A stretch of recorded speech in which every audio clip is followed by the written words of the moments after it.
Hello everyone, my name is CA Jatin Agarwal. I'm a chartered accountant by qualification, and in this short video, I'll be taking you through a very important concept of business combination standard, which is an concentration test. Recently, there was an amendment in the business combination standards, and this optional concentration test was introduced. Now, this optional concentration test, as the word suggests, is optional, and this is optional in IFRS3.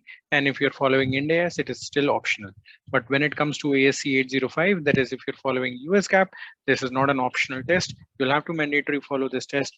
Okay, so without wasting much time, let's talk about what all we'll be discussing. We'll be talking about the key concepts of concentration test. But before doing that, I will also talk about some key attributes of a business. Okay, just to give you a glimpse of what exactly the definition of a business. Mind it, we are not going to talk about the definition of a business in detail, and this short video will be majorly focusing upon what this concentration test is. Key attributes of a business.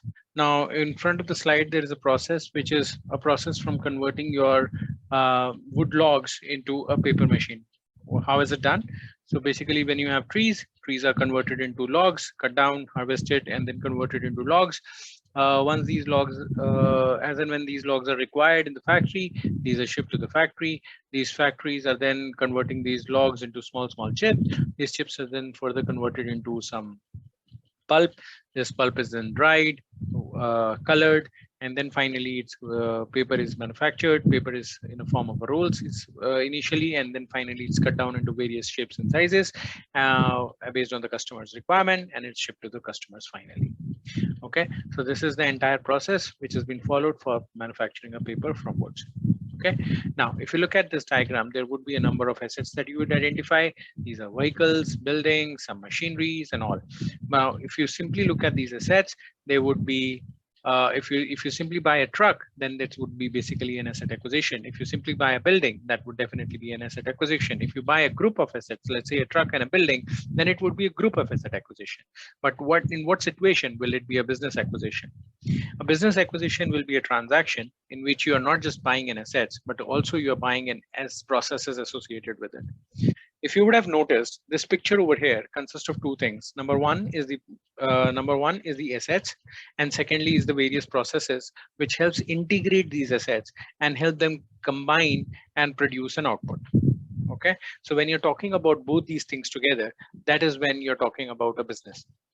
If you're only talking about a truck, or if you're only talking about a machine, then you're talking about an asset acquisition. But if you're talking about a combined product wherein you have an assets and also the associated processes which are capable of producing an output, then you're talking about a business acquisition. So in a nutshell, what are we concluding? We need three things for it to be a business acquisition. Number one, you need inputs. It can be in a form of a machines, it can be in a form of an assets. Then you need integrated activities or substantive processes. Whether these processes which you are acquiring is substantive or not, there is a detailed guidance given in the standard, which we are not currently focusing on in this video. And thirdly, what you require is your output, not exactly the output, but the capability to produce an output. Okay, there is a detailed guidance given in the standard as how do you need to evaluate all of these three steps, but we are not focusing on this in this video. But we are focusing on is the concentration test. A concentration test is a shortcut which is given in the standard for you to identify whether the transaction is an asset acquisition or not. Mind it, what I'm saying over here is that it is a shortcut for you to evaluate whether it's an asset acquisition or not. Okay, so if the test results are positive, if the test conditions are satisfied, then you will come to a conclusion that this is an asset acquisition. But if the test results are negative, that means it's not an asset acquisition. Then by default, it would not result into that transaction to be a business combination. It will not result into a business acquisition. You will have to perform a detailed evaluation based on the three conditions that we just discussed about to come up to a conclusion whether it's a business acquisition or it's an asset acquisition. Okay, so very simple. If it's a positive, then you will say that it's an asset acquisition. If the result is negative, then we'll have to go for a detailed definition of business and evaluate whether it's a business acquisition or it's an asset acquisition. Cool. Now, let's talk about what is this concentration test.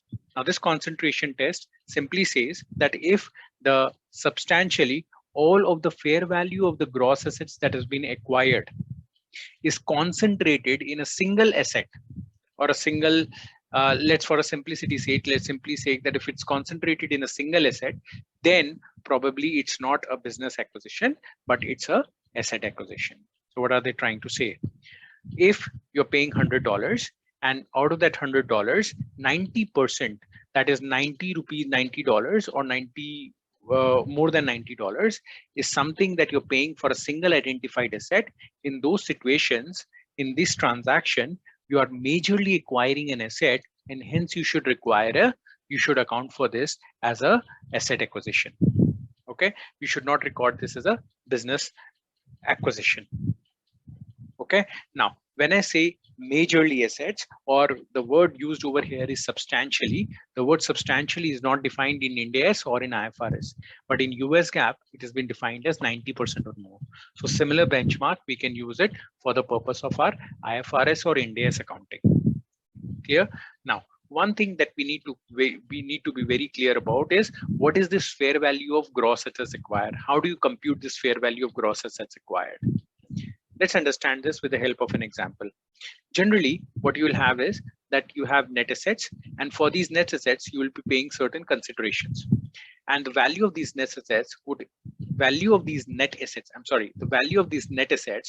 basically represent the fair value of consideration that you are giving, the fair value of non-controlling interest that is there, and the fair value of previously acquired interest. Okay, so all of these three would sum up and come up to the value of your net assets. That would generally represent this. Okay, now what is this value of an asset? Now, if we come up to this, if from this equation we want to compute what is the value of an asset, the value of an asset would be consideration plus your non-controlling interest plus fair value of your previously acquired interest plus the liabilities. Okay, that would give you the value of these assets.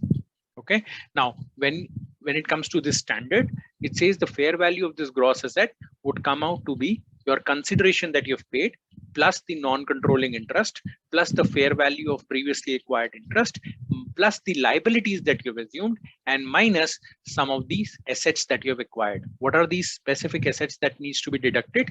These are simple: cash and your deferred tax that you have acquired.